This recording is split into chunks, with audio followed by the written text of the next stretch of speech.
The Matrix is one of the most iconic films of all time. You could literally take a still frame from any point in the movie, show it to someone, and have them identify it in a split second.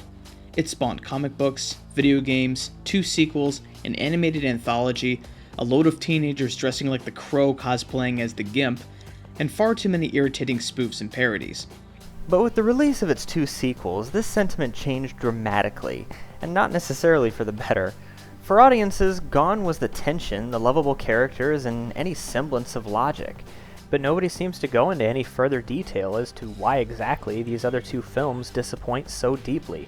Unfortunately, in our experience, when asked why they hate the Matrix sequels, people generally don't have anything more to say than it sucked, or it made no sense, the religious themes were too much. Who are you and why are you in my house? And since this is a new segment of the Flick Vloggers where we go deeper in our analysis, we will do just that. So sit back, munch on your tasty wheat goop, and shove a 6-inch rod into your cranium, because for the Matrix sequels, we need to go deeper.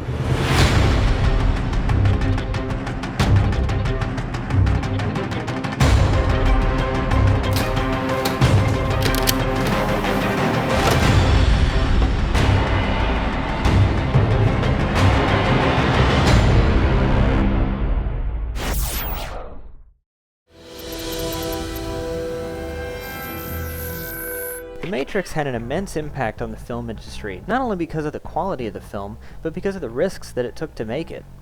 Andy Wachowski and Lana, then Larry Wachowski, were relatively unknown writers and directors at the time. Having only written 1 film prior, the 2 pitched The Matrix as a kinda new wave comic book style cyberpunk film. However, it was clear that the scope of the film was far too immense to risk on 2 people that had never directed before. So the 2 set off to make their first feature, known as Bound.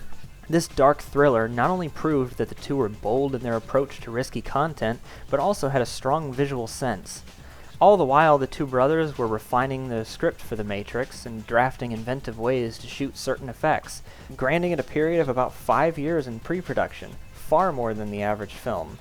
To Warner Brothers' credit, they went ahead and they greenlit the project, despite the fact that many people there thought the film's script was far too complex, plus there was the added bonus that it had an incredibly high budget.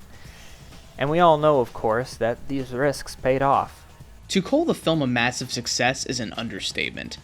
With its groundbreaking visual effects, exhilarating action sequences, and intriguing plot, many were calling it the Star Wars of the new generation.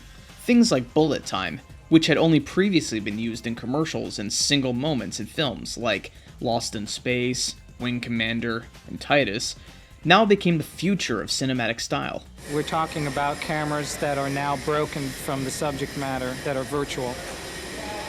So that's the next phase. That's what computers have introduced into cinematography. Though ironically, truly photographic bullet time is yet to be seen again. What I mean by truly photographic bullet time is that they literally took dozens of cameras, placed them around the actors, and took snapshots of a moment in time.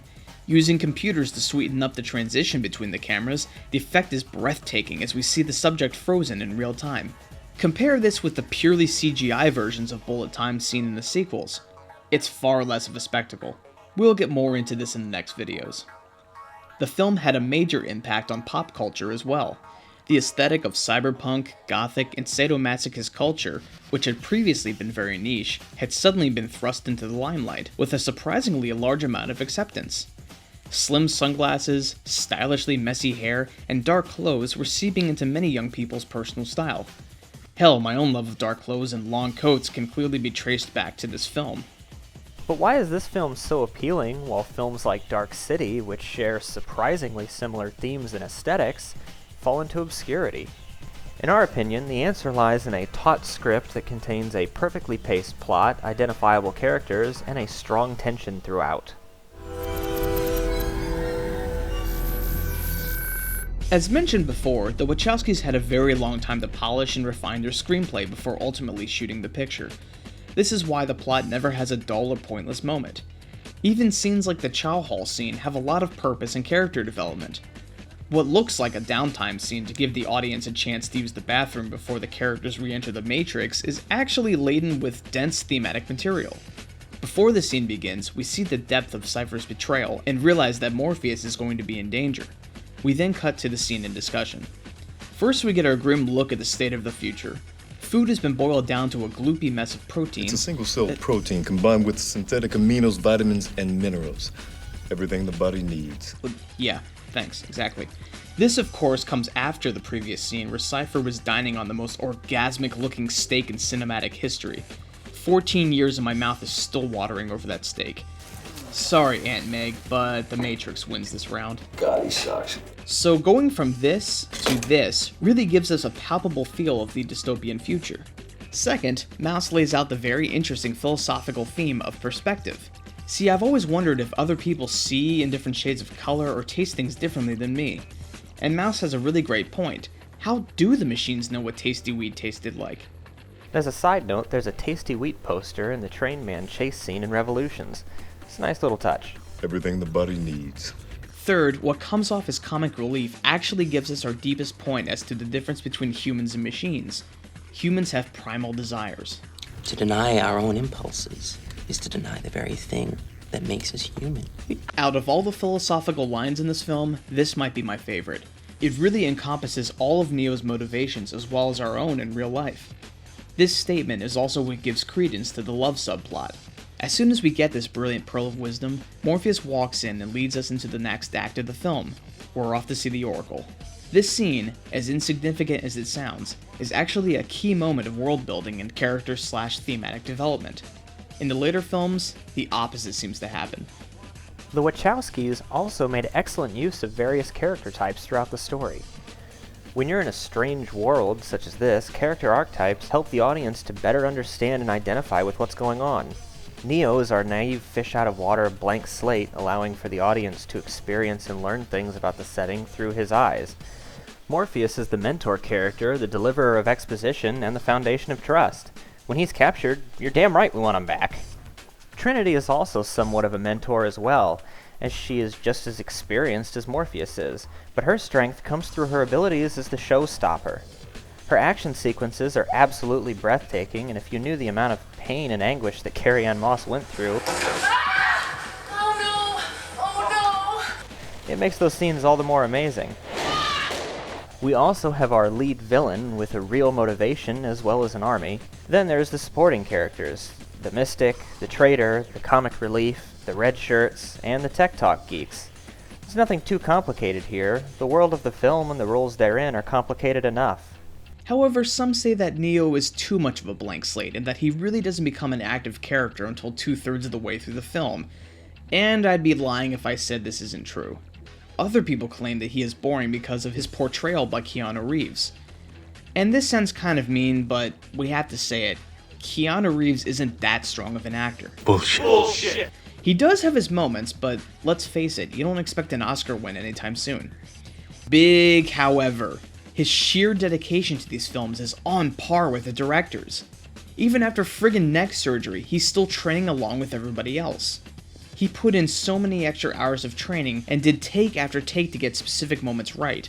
And when he messes it up, he takes it very seriously. And all this hard work shows. His fighting scenes are absolutely intense. Say what you want about his line delivery and sometimes vacant expression, but that's how he's meant to be. He put every ounce of dedication into this project. So enough with the Keanu hate already. Directors! Yes.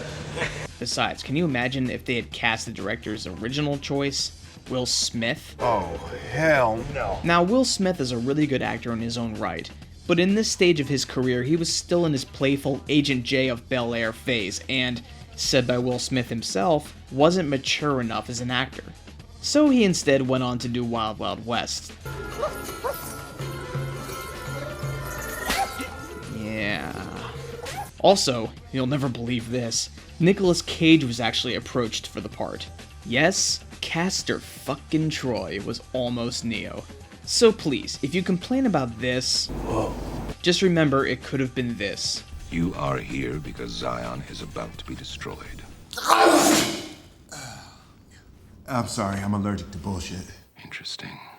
Or this.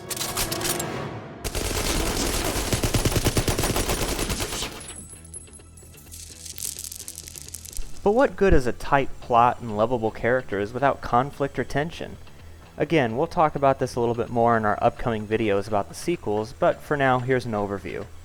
From the very start, we have a menacing tone, lots of dark, decrepit settings, 3 supernatural villains made out to look like government-esque figures, and a sense that we, as the audience, are being watched. It comes as no surprise to find out that the Wachowskis penned V for Vendetta, as one of their tropes is making villains out of governmental control. The agents are a manifestation of a totalitarian government. You can't scare me with this Gestapo crap. They're constantly watching, appearing out of everywhere and out of nowhere, and they're the most powerful people in this world. Throughout the film, we are constantly reminded how dangerous the agents are. We have survived by hiding from them, by running from them. Are there any agents? Yes. God damn it. Every single man or woman who has stood their ground, everyone who has fought an agent has died. You see an agent, you do what we do. Run. You run your ass off. Even Morpheus, who is established as the best fighter in the group, doesn't even last a minute against a single agent. In short, they pose a very serious threat, and we, as the audience, are meant to fear them. So just keep this in mind for the sequels. Hiya, fellas. But more importantly, it was the symbolic and philosophical themes that struck deepest with audiences and critics alike.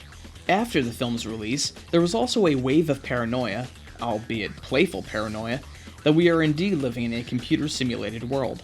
However, this was not on the level of The Truman Show, which generated a paranoia so strong it has unofficially been called the Truman Show delusion or Truman Syndrome in psych reports. And all of this is just the result of 2 writers spending an extensive amount of time on their screenplay. Quite frankly, this is something that writers should be allowed to do more, especially when tackling a genre and subject matter as massive and tricky as this. Aside from the film's smart structure and philosophy, the tight, deeply woven symbolism will still surprise viewers today. So let's take an extensive look at some of the deepest and most overlooked symbols ingrained in the Matrix.